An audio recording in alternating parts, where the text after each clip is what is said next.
Shalom. Salam sejahtera buat saudara-saudaraku yang terkasih.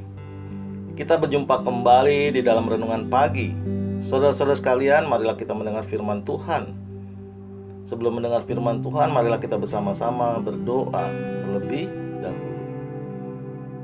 Bapa kami yang di surga, Bapa yang kami kenal, di dalam nama Tuhan Yesus, kami mengucapkan terima kasih atas berkat dan kasih sayang Tuhan di pagi hari ini. Tuhan yang baik, kami mau mendengar firman-Mu di pagi hari ini. Bukakan hati pikiran kami agar kami mengerti isi firman Tuhan dan melakukannya. Terimalah doa dan sembah kami ini di dalam nama Tuhan Yesus Kristus. Amin. Saudara-saudaraku yang terkasih, renungan pagi hari ini diambil dari kitab Injil Lukas pasal 21 ayat 27 dengan tema Anak manusia datang dalam awan. Lukas pasal 21 ayat 27. Sebab beginilah firman Tuhan. Pada waktu itu orang akan melihat Anak manusia datang dalam awan dengan segala kekuasaan dan kemuliaannya. Demikianlah pembacaan firman Tuhan. Saudara yang terkasih di dalam nama Tuhan Yesus Kristus, nats firman Tuhan pagi hari ini tentang kedatangan Anak manusia yang diumpamakan pohon ara. Sekarang ini kita masih di masa Advent atau masa penantian dan pada masa perenungan kedatangan Tuhan Yesus Kristus yang kedua kalinya atau yang disebut akhir zaman. Dan kedatangannya digambarkan sebagai sesuatu yang mengerikan dan sampai manusia itu mati di dalam ketakutan, kecemasan, kekhawatiran, dan kebingungan. Tetapi saudaraku, nats firman Tuhan pagi hari ini memberikan penghiburan bahwa Anak manusia datang di dalam awan. Jika semua itu terjadi, umat Tuhan akan bangkit karena penyelamat sudah datang. Ya, tentunya yang dapat bangkit di hadapan Tuhan adalah orang-orang yang hidupnya di dalam pengharapan dan iman di dalam menyambut kedatangannya. Saudaraku, hari kedatangan Tuhan tidak ada yang tahu. Mungkin esok hari, minggu depan, atau bulan depan, atau tahun depan. Tidak ada yang bisa memastikan.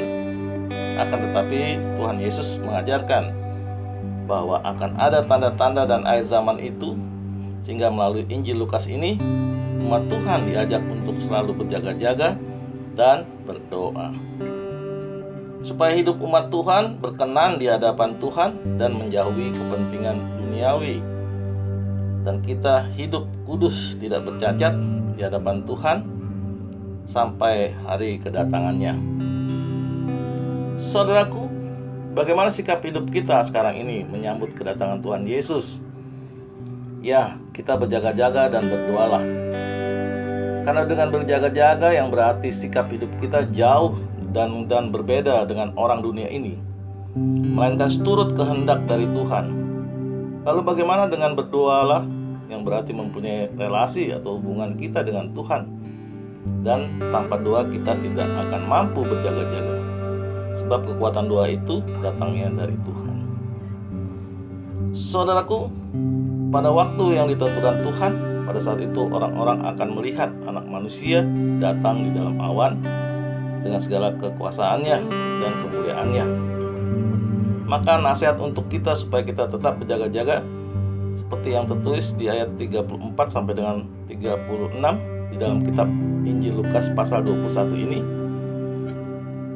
Jagalah dirimu supaya hatimu jangan syarat oleh pesta pora dan kemabukan serta kepentingan-kepentingan duniawi, dan supaya hari Tuhan jangan dengan tiba-tiba jatuh ke atas dirimu seperti suatu jerat, sebab ia akan menimpa semua penduduk bumi ini. Berjaga-jagalah senantiasa sambil berdoa, supaya kamu beroleh kekuatan untuk luput dari semua yang akan terjadi itu, dan supaya kamu tahu berdiri di hadapan Anak manusia. Saudaraku, di pagi hari ini dengan sikap hati yang berjaga-jaga, kita tidak akan terjebak dan jatuh. Ingatlah, bukan di dalam banyaknya masalah, tetapi di dalam kelimpahan keberhasilan kita menjadi lengah. Karena itu berjaga-jagalah dan berdoalah sampai Anak Manusia itu datang di dalam awan-awan.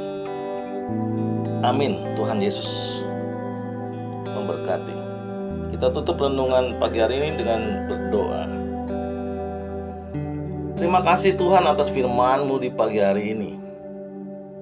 Ajari kami ya Tuhan agar kami selalu setia dan selalu percaya kepadamu dalam menjalani kehidupan dan aktivitas kami sepanjang hari ini.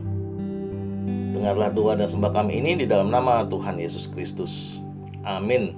Saudara-saudara yang terkasih, marilah kita selalu mengucapkan syukur di dalam hidup ini, dan kita percaya renungan pagi hari ini menjadi sumber berkat dan sumber kasih untuk kita. Shalom.